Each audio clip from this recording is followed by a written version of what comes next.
waxaynu ognahay oo ka warqabnaa hal shirkad Somaliland inta la ogyahay hal shirkad oo inaan manager ka tahay ama ay maamusho ama loo daba fadhiista shirkadaha waaweyn baan ka hadlayaa ma aha hamigeenu inuu halkay hoose noqdo ma aha tuweyn baan ka hadlay hal shirkad inaanay jirin Somaliland waa wax laga xumaado waa waxaan ogahay in laga baxayo maalin dhow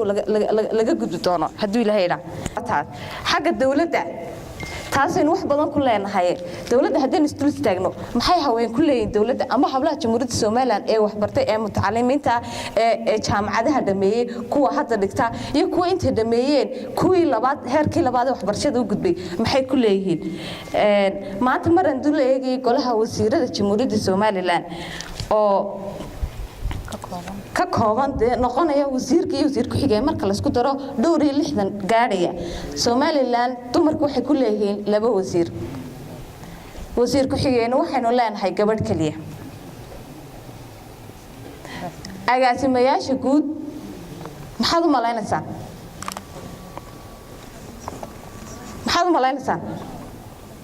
imsa agaasimayaasha wada malaynaysaa waan ka xunnahay hal agaasimo ma lihin dumarku hal agaasimo ma laha waxaana rajaynaynaa inaynu dhawaan yeelano waayo waxaan xaq u leenahay waayo wadankeena weeyaan kaynu ku wax u baranay weeyaan kaynu rabno inaynu wanaajino oo horumarkiisa aan ka qayb qaadano weeyaan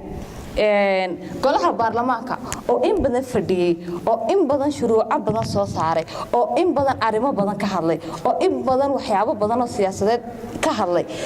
gabadh kaliya ayaa golaha baarlamaanka ku jirta waan ku hambalyeynaya gabadhaasi waxay la timi dhawar adayg waxay la timi kalsooni waxay la timi hal adayg inay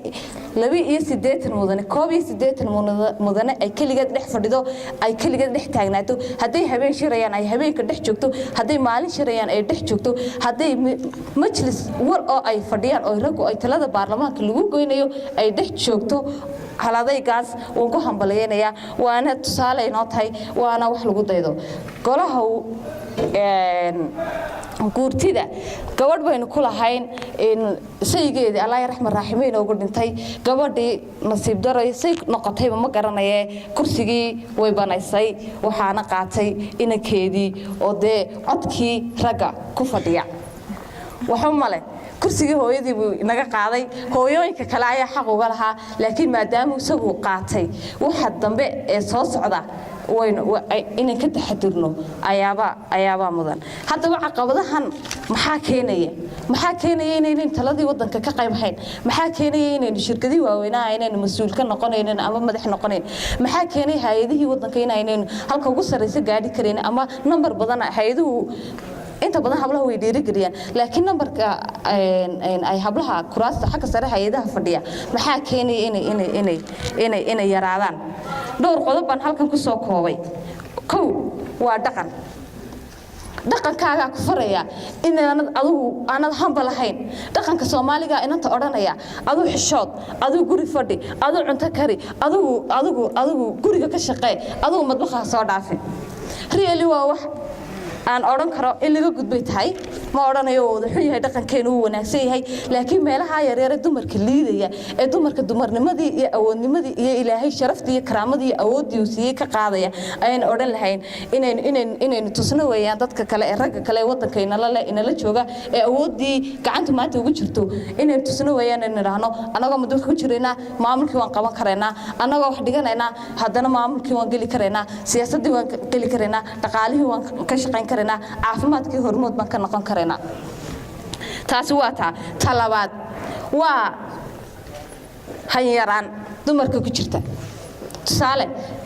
hableena jaamacadda dhameeyay iyo u diyaareynay inay golaha baarlamaanka hadda u tartanto ma sha Allah hambalyo dumarkeenu han malaha hablaheenuna dumar waaweyn oo ay ku daydaan oo ay raahdaan heblaaya halka gaadhay anna aan gaadho waxaan haysanaa laba saddex dumar oo waaweyn oo wadankeena jooga anna oo kale maama Ilaahay cimriga ha u barakeeye kaligeed halka kuma iman inuu rag sharaf intuu yeelay kursi siiyay maxay halka ku timi aqoonteedii ku timi kartideedii ku timi hankeedo number 1 oo iyadu waxaan halka qalbigeedu ka soo gacay rabtay inuu halka gaadho ay isbitaalka kaligeed ku taagtay dhulka kaligeed dawladda weydiisatay cisbitaalka dhistay ardayda soo saartay golaha wasiirada ka mid noqotay maantana ku jirta waxay ku jirtaa gudida ictiraafraadinta jamhuuriyadda Soomaaliland maxay la taagantahay maxay astaan u tahay waxay astaan u tahay inay dumarku hadaf yeeshaan maxay u taaganahay inaan wadanka wax ka qabnay u taaganahay Soomaha haddii markaba gifaab gareynayno ama fair systemka ugu horeeyo oranayno sanad la leeydi halkeen gaadhayna ma ila tahay meel gaadhayno sida aadno kala doonaya cimri daayiman haddaad rabto waddanka wuxuu qabto haddaad rabto inaad cilmiga lagu baray waxaan qalbigaaga ku jira ku weyn ee ah inaad ummadan mas'uuliyadeeda adna mar qaado sida aadna 60 jir 80 jir laga rabaa inaad ummadda dhex taagnaato tiraado anoo 80 jir ayaa rabaa inaan wax idin qabto xaqaygana dhacsanaya waxaan xaq u leeyahayna aanan ka tagaynin taasi waa taa mas'ala fahanay dhaqaale xumo saaxada weyn ku yarnahay shaqaalaha dawladda waxa maalin dawladda soo saaray tirakoobkii shaqaalaha dawladda jamhuuriyadda Soomaaliland boqolkiiba imisa ayadu maleynaysan inay dumarkeenu ku yeeshaan dumarka dawladda u shaqeeyaan kamid ka hayban aan ugu jeedaa boqolkiiba 5 exactly boqolkiiba 7 rag baa xafiisyada dawladda fadhiya 57 maxay markaas ku darsadeen walaalaheed inamadeenii rageeni maxay isku darsadeen inayna maamulaan number 1 number 2 inay xafiisadii shaqooyinka hoosanayna la qabtaan ay nagaga bataanba dhaqaale waxa ku qiimanaya marka inantii rabtay inay hanka lahayd ee musharaxada rab inay siyaasadda qaybqaadato rabtay inay soo sharaxda rabtay inay dhaqaalahan korta rabtay xagee dhaqaalihi ka keenaysa hadaan ay dawladeedaba shaqo siinay hadaan fursad siinaynin hadaan la siinaynin platform ay wax ku kaysato ama wax ku save garaysato taasina waa eeriyo kala doonayaan caawa qalbigiina ku haysan boqolkiiba 25 ayaa haweenka Soomaaliland dawladda u shaqeeya halka 75 rag ka shaqeeyaan oo waxay rabno inaynu hadda bedelno siyaabahan ku bedelayna maxaa kamid ah kow waxa kamid ah hadda koota ayuu ansixiyay madaxweynaha jamhuuriyadda Soomaaliland Muuse Biixi Cabdilaahi Khayr Hasiye wuxuu noqday madaxweynihii ugu horeeyay ee haweenka u hiiliya wax cad golihiisa wasiirada hordhiga wuxuu dumarka u hayo waxaan u hayaa kootadaas ay iga soo dalbadeen dumarkii kootaha loo ansixiyo kootadu hadaba golihii wasiirada way dhaaftay sharciguna sharci ma noqdo ilaa baarlamaanka uu maro baarlamaanku maanta hortaagay kootadii ma badna oo 5% weeyaan ma badna laakiin maxay 5% kaasina wali waxayna hortaagan caqabad kale oo ah in odayaasha baarlamaanka fadhiya 15 sano fadhiyay oo laga galo la yiraahdo kootadii oo ogolaada dumarka sida shalay xeerkii u jabiseen dhalinyarada inuu ilmaha 25 jirka dhalinyarada iyo dumarkiiba ka qayb qaataan siyaasadda dumarkana aad ugu ogolaataan inay golahan kooto ku yimaadaan oo ogolaada oo halka fursada dumarka siiya kootadu maxay noo sahlaysaa waxay noo sahlaysaa inaan baarlamaanka ka qayb qaadano inaan sharci dejinta ka qayb qaadano inaan ogaano wadanka xaaladdu marayo inaan ogaano dumar inoo hadlo oo waxaan u baahanahay afkeenu ku hadla soo ma baahan inaynu hadalno exactly imika dastuurka jamhuuriyadda Soomaaliland qodob ayaa ku jira qodobkaasi wuxuu xarimayaa wuxuu sheegayaa qodobkaasi uu dhalashada ka qaadaya inanta reer Soomaaliland ee nin aan reer Soomaaliland ahayn guursata ma maqasheen qodobka ajaanib xitaa Soomaali kale cid kale yaanu noqon Soomaali haddii Soomaali guursato cid doona Soomaali Maxamed ha ka noqdee no you are no longer Somaliland maalinta xeerka ka saaray waxaan aaminsanahay anigu maalintii haday gabadh halka fadhii lahayd inay oran lahayd diinta islaamka halka diinta islaamka ku bedel wax kale iska day horta bal diintan ogahay diinta islaamka inuu halka meel sare inoo taagan diinta bartaan ugu bedela ma aha inaan ku waayo nin carab guursaday oo la ilaaha illa allah muhammad rasuulullah imka Soomaaliland waxa isku wanaagsan imaaraadka hadii nimada imaaraadka wadanka imanaya ama waddanka joogtay ay hableeyna guursadaan oo waa muslimiin oo waa gayaanka ay guursadaan Soomaaliland matid bu xeerku kulay runtii aynu baahanayna bedelo waxaanu baahanayna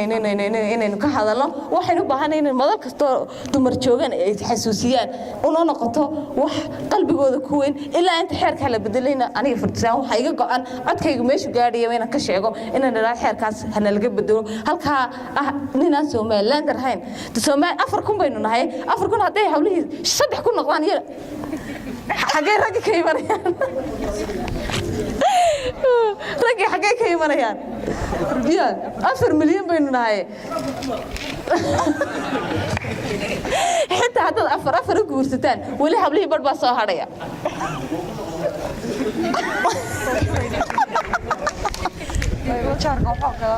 may qodobkaas in lagu noqdo ayuu u baahan yahay haddaba maxaynu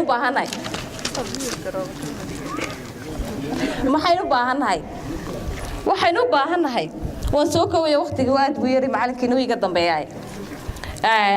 waxaan u baahanay eriyooyinka rabo inaynu maanka ku hayno waxa weeyaan caawa number 1 inaynu siyaasadda si kasta ay noqotoba ka qayb qaadano kama qayb qaadanayno in rag kuraasidooda ku qabsano kama qayb qaadanayno waxaanu ilaahay noo ogolayn inaan doonayno kama qayb qaadanayno inay rabshad iyo guri la dayaco iyo waxa la tagayno waxaan kaga qayb qaadanaynaa wax diintu inoo gashay wax aan awoodno oo aan awood ahaan qaban karno waxaan kaga qayb qaadan karnaa inaynu waddankeena horumarino horumarkuna wuxuu ka yimaadaa markay labada bulsho rag iyo dumar gamcaha is qabsadaan haddii dhinacana oo rag iyo horumaro oo dhinac kale bulshadii aanu horumarin bulshadaas halkay gaaraysaa idinkaan weydiiyey ma meel bay gaaraysaa haddaad wada aqoon hadna noqotaan wada shaqaysta hablihiina noqdaan dadaan waxna dhigan midna aan haysan sidee ku soconaysaa marka xitaa noloshiis kuma fahmaysaan hadda inanta wax baratay inantaan wax u baran keebad fahmaysaa inanka aqoonta la keebu fahmaya